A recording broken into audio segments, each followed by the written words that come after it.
walang blessing from God na matatanggap.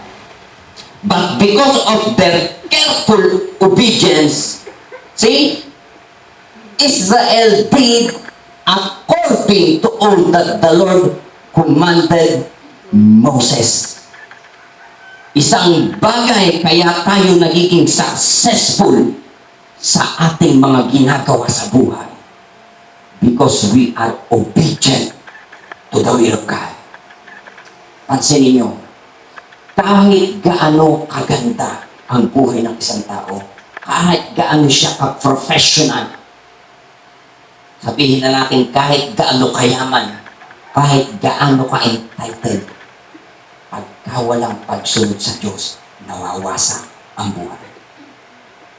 Pero ang simpleng tao, ang mababang tao, kahit gaano kahirap, kahit gaano kapait ang pinagdaanan, kahit gaano kasira ang buhay, pagka ang pagsunod sa Diyos, inuna nila, naaayos ang buhay. Gumaganda ang buhay. Church, I believe, lahat po tayo nanggaling dyan sa mga mapangit at mapait na karanasan na yan. Ang buhay natin, if we will recall our life in the past, at i-compare natin ang buhay natin ngayon, we can only say one thing, salamat sa Panginoon. Dahil nung natuto akong sumunod, binago niya ang aking buhay. Amen? Sino po mag-a-agree? Amen.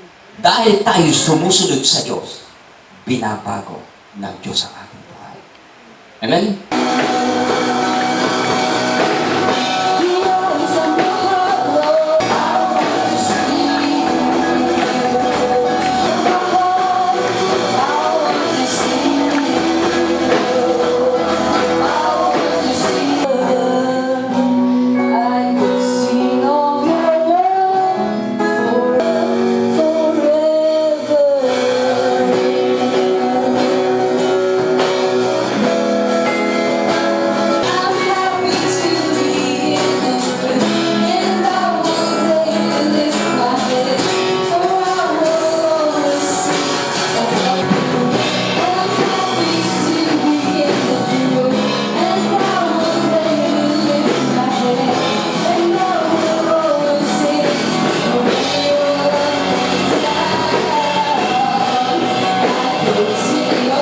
According to the will of the Lord, so the children of Israel made all the works. When the church has a plan, when the church has a vision, when the church has a mission, hindi lang leaders ang gagawa, hindi lang pastor ang gagawa, lahat tayo po sa church dapat nagtutulungan.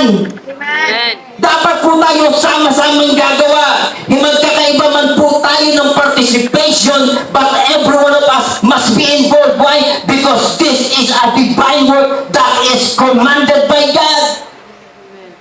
Ito po ang isang nakakalungkot na katotohanan sa church. Pagka may plano ang church, kung sino lang yung mga leaders, sila lang.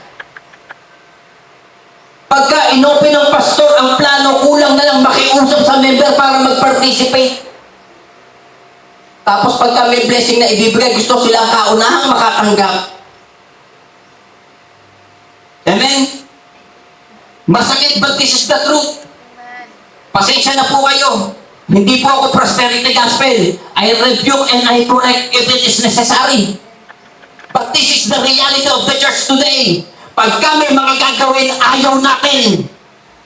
Pero pagka mayroong matatanggap, gusto natin, damay-damay tayo lang kasi as a church tayo eh. But what we need to understand, according to all that the Lord commanded Moses, so the children of Israel, as a nation, as a whole, church, kung gusto niyong maging victorious lalo ang ating iglesia, magtulungan tayo. Suportahan po natin ang ministry. Suportahan po natin ang ating pastor, ang ating mga leaders. Lahat po tayo dapat sama-sama. Damay-damay. This is God's divine calling. This is how we need to understand what there is it to be called one body. in Christ. Hindi lang po leaders ang dapat kikilos dito. The children of Israel made all the work.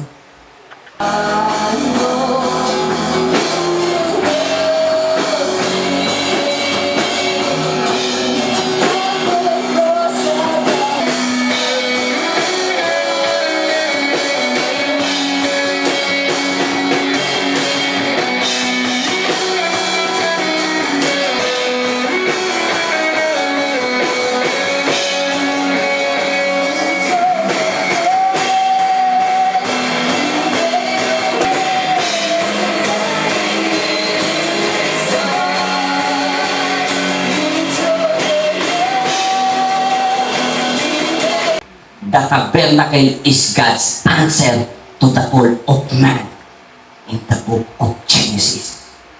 Because in the fall of man, totally nawala tayo sa Diyos. But when the tabernacle was created, it is the pattern of God's restoration. Ibinalik tayo ng Diyos dun sa original natin na design. Ibinalik tayo ng Diyos dun sa mga bagay na nawala sa atin. After the fall, this is God's solution. Kaya ginawa niya, you will begin to worship me on the first day of the first month. Sa umpisa pa lang ng taon, babaguhin ko na ang buhay niyo. Pagpalain natin ang Panginoon. Hallelujah!